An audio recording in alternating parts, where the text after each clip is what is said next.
कौन कह रहा है हम अकेले બધા એમ કે ભાઈ સુરત આખું સુઈ ગયું છે અત્યારે હું તો કોણ ને પોલીસ વાળા 12:30 વાગે તો ધોકા વાળે ચાલુ કરી દેવી જોઈએ જો જરા કે ખોટું નથી બોલતો આખું સુરત હજી જાગતું જો ને એવું જ લાગે છે મને તો જો બધા મસ્ત મજાના ખાય પીએ જલસા કરે જો એ બધા અડ્ડા ચાલુ છે ત્યાં ખાવાના કઈ ગેટ તરફ જઈએ આપણે ભાઈ સ્ટેશનના કાંઈ એટલી બધી કંટાળે એવું કામ ગઈ પણ એમ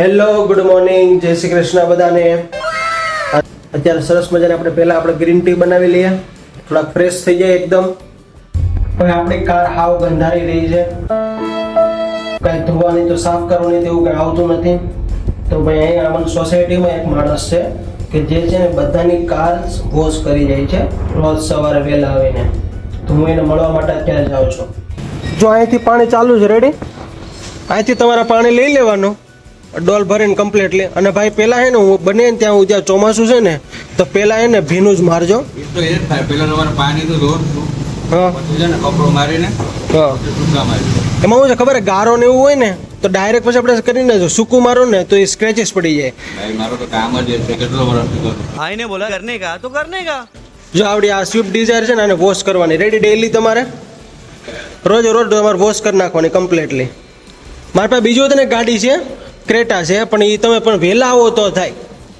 5:30 વાગે આવે 5:30 વાગે હાલો અડધી કલાકમાં તો તમારે વોશ કરી જ નાખો ને તમે અડધી કલાકમાં બે થઈ જાય એવું છે માં કાળો દવા અસર કરી ગઈ એવું લાગે છે આ થોડોક મૂડમાં છે મારો દીકરો કાં કાળ્યો માં ડોગોડિયો પાણી ગરમ થાય છે સરસ મજાનું હવે આપણું ઓફરેસ રેડી થઈ ગયું છે એકદમ મસ્ત ગ્રીન ટી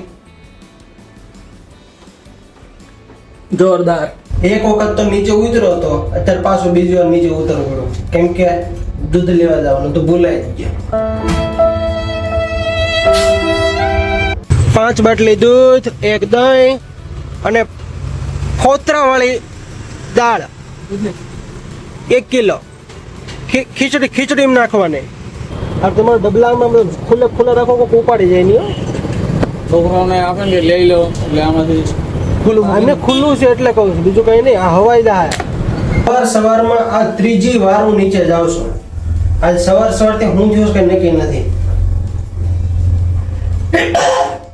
શીખ આવી એટલે મને લાગે હજી આવવાનું થાય એમાં શું છે કે મારી જે કાર પડે છે ને એની પાછળ એક વ્યક્તિની કાર પડેલી છે એને હું કહેવા માટે જાઉં છું કે તમારી કાર જરાક દૂર હટાવી લેજો ને એટલે મારી કાર નીકળી જાય બીજું કઈ નહીં કેમ બાકી મેં કીધું તો ને હજી એક વખત પાછું નહીં જાઓ પેલા ઉપર જવાનું છે 7મા માળે સામેવાળા ઘરવાળા પાસે ઘરે રહે છે એમની પાસેથી ગાડીની ચાવી લેવાની છે ગાડી પાછું થોડીક રિવર્સમાં લઈને પાછળ લેવાની એમની પછી આપણી ગાડી બહાર કાઢવાની પાછું ઉપર જવાનું એને ચાવી દેવા જવાની ભાઈ આજનો આખો બ્લોગ મને લાગે લીફમાં જ પૂરો થઈ જાય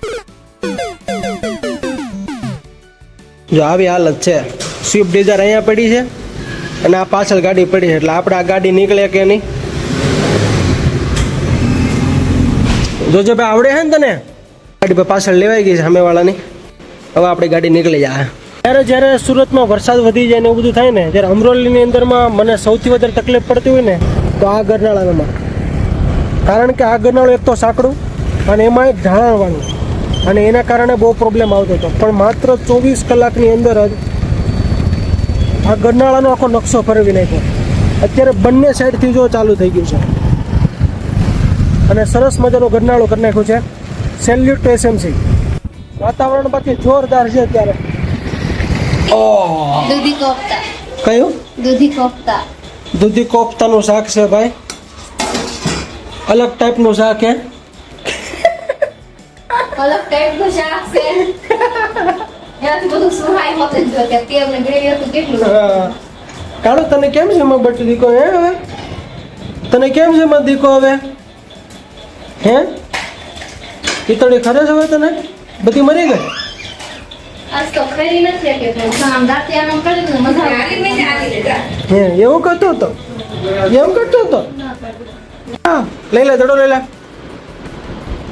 દડો છે મને લે કાળો દડો દેતો મને દે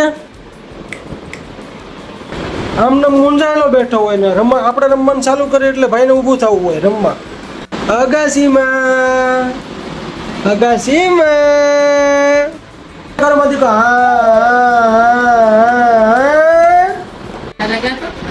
હાલા કરો.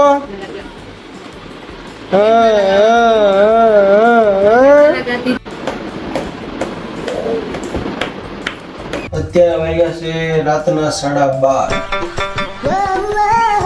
આપણી ક્રેટા માતા ક્યાં પડી ગઈ છે? અત્યારે 12:30 વાગ્યા છે રાતના. અત્યારે મમ્મીને લેવા માટે જવાનું છે રેલવે સ્ટેશન. અહીંયા પડી છે ક્રેટા. હાલ ભાઈ હાલ, મારા દીકરા હાલ. 12:30 વાગી ગયા છે. પેલા આપણે જોઈ લઈએ ભાઈ ટ્રેન કેટલેક પહોંચી છે મમ્મીની, પછી નક્કી કરીએ કે ભાઈ સ્ટેશન કેટલા વાગે પહોંચવું છે. એમ કે ફોન કર્યો તો એમ કીધું હતું કે અંકલેશ્વરથી નીકળી ગયા છે. એમ અંકલેશ્વરથી હોય તો પણ અંકલેશ્વરથી સુરત હજી કમસે કમ 30 મિનિટ તો ખરું, 30 થી 40 મિનિટ. ઓનલાઈન ચેક કર્યું એ પ્રમાણે જોવા જઈએ તો મમ્મી 1 વાગે સુરત રેલવે સ્ટેશન પહોંચે એમ છે. ધીમે હાંકતા હાંકતા પહોંચી જઈએ, ગીત સાંભળતા જઈએ. શરદીએ હારો હારો ઉપાડો લીધો છે. રાતે ગાડી હાંકવાની કેવી જબરી મજા આવે. હા, સુમસાન રસ્તા, કોઈ હોય નહીં ને કેમ બાકી. આહા, બમ્પરી નો દેખાયો પછી તો. જય મા ચામુંડા. ભાઈ હજી 1:45 વાગ્યા છે. મને અત્યારે કેવું થાય છે ખબર? ઘરે વયો જાઉં, થોડીક વાર પાછો હુઈ જાઉં, મમ્મીનો ફોન આવે ત્યારે પાછો જાઉં, એમાં પાછો કંટાળો આવે. શું કરવું હવે? મારી ક્રેટામાં છે ને ભાઈ એક ઇસ્યુ છે કે જ્યારે સમજી લો આ એસી અત્યારે સાવ નોર્મલ ઉપર છે. સમજી લો કે એક ઉપર છે, અહીંયા પણ આવી રીતે જ રાખેલું છે, એટલું બધું કાંઈ એવી નથી રેડી. તો મારે આગળની સાઈડમાં જો આવી રીતેનો ફોગ થઈ જાય જો, એટલે મને પછી ડ્રાઇવિંગ સમયે આવી રીતે ઇસ્યુ બતાવે. તો કોમેન્ટમાં જે લોકોને પણ આ ઇસ્યુ વિશે ખબર હોય અને ઇસ્યુ સોલ્વ કરવાની ખબર હોય તો કોમેન્ટમાં મને લખીને જરાક કહેજો ને. કંઈ નહીં ભાઈ, આપણે સ્ટેશન પહોંચી જઈએ. સ્ટેશનમાં કોઈક જે સારી જગ્યા પર ગાડી ઊભી રાખી દઈએ અને ત્યાંથી આપણે સ્ટેશનના ગેટ સુધી પહોંચી જઈએ.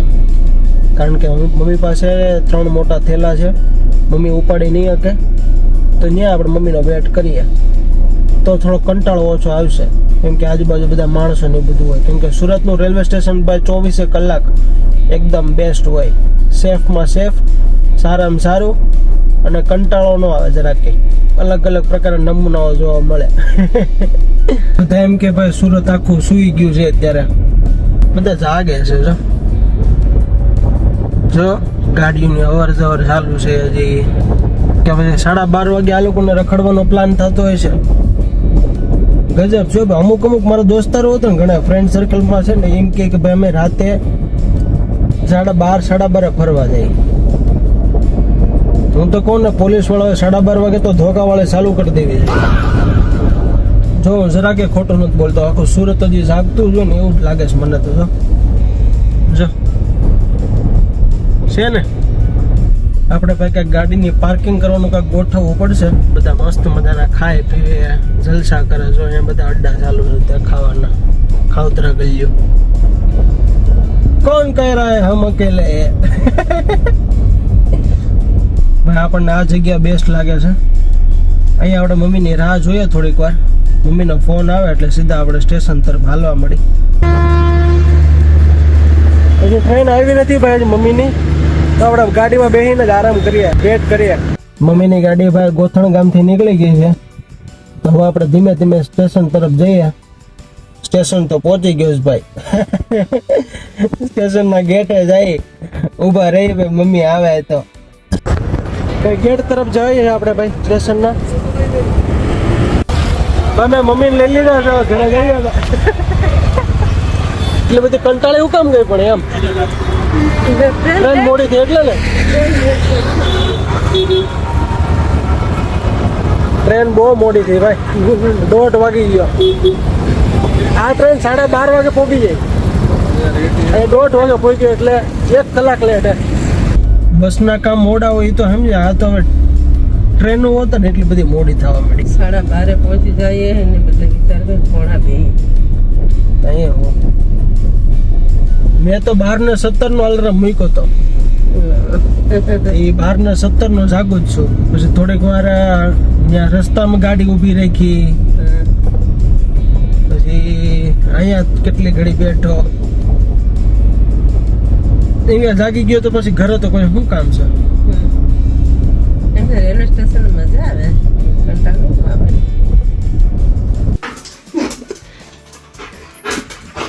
અરે મમ્મી ઘરે આવ્યા ને એટલે જો ફૂલકણીનો કેવો થાય, પણ એને રમાડ લે ની.